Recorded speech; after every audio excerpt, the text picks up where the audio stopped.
Sunog miulbo sa residential area sa barangay Banilad, Habig sa Dakbayan sa Mandaue. 30 ka mga Pinoyanan ang gilamoy sa kayo o gibanaman ang maabot sa 300,000 pesos ang danyo sa sunog. Samtang usa ka babay ang nakaangkon og mga paso sa kalawasan atol sa sunog. Aniya ang report. Alas 10:33 ganyan buntag na dawat sa Mandaue City Fire Department ang alarma sa sunog nga nitabo sa sitio Mohondos, Barangay Banilad, habig na sa syudad sa Mandaue. Dali nila kining girespondihan diin gikumbate sa mga bumbero ang kalayo nga inanay milamoy sa kabadayan.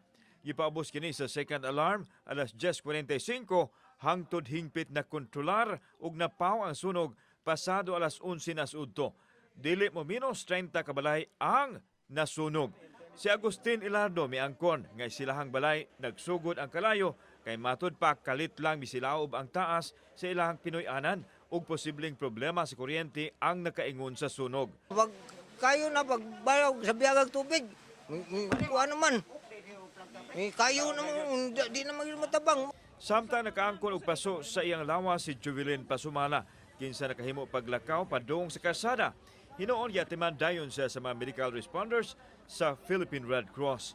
Matod sa iyang uyuan nga didto sa sulod sa kwarto si Juvelin ug wa kamatngon nga nasunog na ang ilahang balay nga gipuy-an.